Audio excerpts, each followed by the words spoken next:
means I'd like to fight.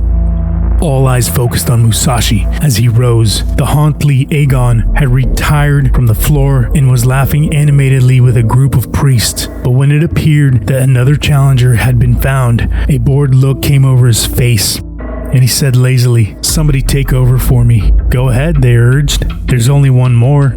Giving in, Agon walked nonchalantly back to the center of the floor. He took a fresh grip on a shiny black wooden pole with which he seemed totally familiar.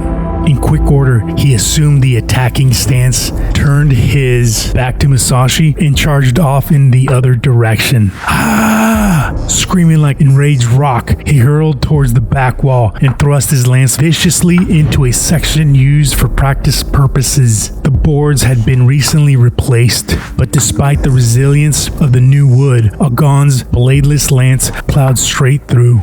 Ah! His grotesque scream of triumph reverberated through the hall as he disengaged the lance and started to dance rather than walk back towards Musashi, steam rising from his muscle-bound body. Taking a stance some distance away, he glared at his latest challenger ferociously. Musashi had come forward with only his wooden sword and now stood quite still, looking a little surprised. "Ready?" cried Agon.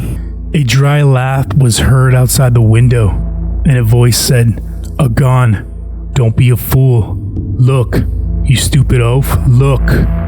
That's not a board you're about to take on." Without relaxing his stance, Agon looked towards the window. "Who's there?" he bellowed.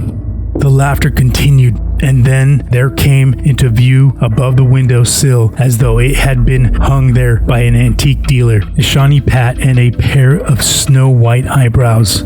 "It won't do you any good, Agon. Not this time. Let the man wait until the day after, when Inshu returns." Musashi, who had also turned his head towards the window, saw that the face belonged to the old man he had seen on his way to the Hozoin. But no sooner had he realized this than the head disappeared. Agon heeded the old man's warning to the extent of relaxing his hold on his weapon, but the minute his eyes met Musashi's again, he swore in the direction of the now empty window and ignored the advice he had received. As Agon tightened his grip on the lance, Musashi asked for the sake of form, "Are you ready now?" This solicitude drove Agon wild. His muscles were like steel, and when he jumped, he did so with awesome lightness. His feet seemed to be on the floor and in the air at the same time, quivering like moonlight on the ocean waves. Musashi stood perfectly still, or so it seemed. There was nothing unusual about his stance. He held his sword straight out with both hands, but being slightly smaller than his opponent and not so conspicuously muscular, he looked almost casual. The greatest difference was in the eyes. Musashi's were as sharp as a bird's, their pupils a clear coral tint with blood. Agon shook his head, perhaps to shake off the streams of sweat pouring down from his forehead, perhaps to shake off the old man's warning words. Had they lingered on? Was he attempting to cast them out of his mind? Whatever the reason, he was extremely agitated. He repeatedly shifted his position, trying to draw out Musashi, but Musashi remained motionless. Agon's lunge was accompanied by a piercing scream. In the split second that decided the encounter, Musashi parried and counterattacked. What happened? Agon's fellow priests hastily ran forward and crowded around him in a black circle. In the general confusion, some tipped over his practice lance and went sprawling. The priest stood up, his hands and chest smeared with blood, shouting, "Medicine! Bring the medicine! Quick!" "You don't need any medicine." It was the old man who had come in from the front entrance and quickly assessed the situation. His face turned sour. "If I'd thought medicine would have saved him, I wouldn't have tried to stop him in the first place. The idiot." No one paid any attention to Musashi. For lack of anything better to do, he walked to the front and began putting his sandals on. The old man followed him. "You," he said, over his shoulder. Musashi replied, "Yes? I'd like to have a few words with you. Come back inside." He led Musashi to a room behind the practice hall, a simple square cell, the only opening in the four walls being the door. After they were seated, the old man said, "It would be more proper for the abbot to come and greet you, but he's on a trip and won't be back for 2 or 3 days, so I'll act on his behalf."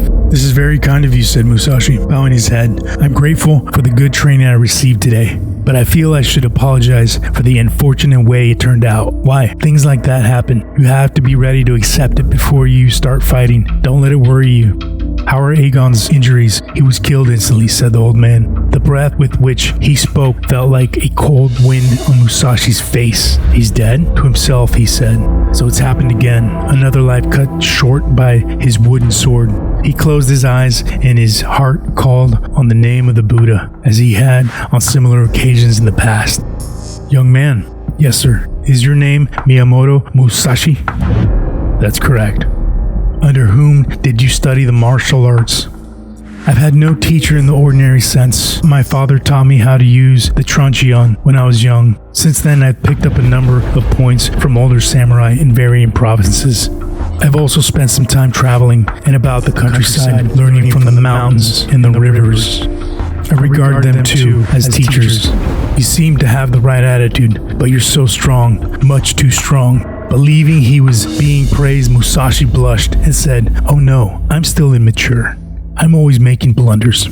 That's not what I meant. Your strength is your problem. You must learn to control it, become weaker." What? Musashi asked, perplexed. You will recall that a short while ago you passed through the vegetable garden where I was at work. Yes. When you saw me, you jumped away, didn't you? Yes. Why did you do that? Well, somehow I imagined that you might use your hoe as a weapon and strike my legs with it. Then, too, though your attention seemed to be focused on the ground, my whole body felt transfixed by your eyes. I felt something murderous in that look, as though you were searching for my weak spot so as to attack it. The old man laughed. It was the other way around. When you were still 50 feet from me, I perceived what you call something murderous in the air. I sensed it in the tip of my hoe. That's how strongly your fighting spirit and ambition manifests themselves in every step you take. I knew I had to be prepared to defend myself. If it had been one of the local farmers passing by, I myself would have been no more than an old man tending the vegetables. True, you sensed belligerence in me, but it was only a reflection of your own. So Musashi was right in thinking, even before they first exchanged words, that here was no ordinary man. Now he keenly felt that the priest was the master and he the pupil. His attitude towards the old man with the bent back became appropriately differential. I thank you for the lesson you have given me. May I ask your name and your position in the temple? Oh, I don't belong to the Hozoin. I'm the abbot of the Hozoin. My name is Nikana. I see. I'm an old friend of Inni. And since he was studying the use of the lance, I decided to study along with him. Later, he had an afterthought or two. Now, I never touched the weapon.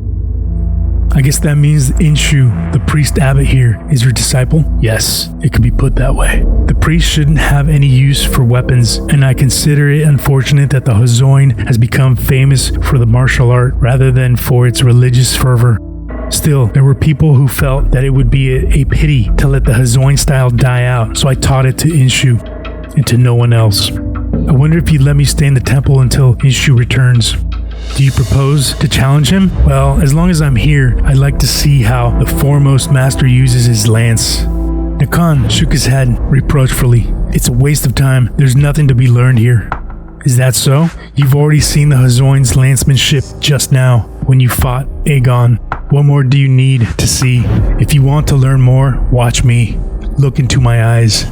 Nikana drew up his shoulders, put his head slightly forward, and stared at Musashi. His eyes seemed about to jump from his sockets. As Musashi stared back, Nikan's pupils shone first with a coral flame, then gradually took on an azure profundity. The glowing burned and numbed Musashi's mind. He looked away. Nikan's crackling laugh was like the clatter of bone-dry boards.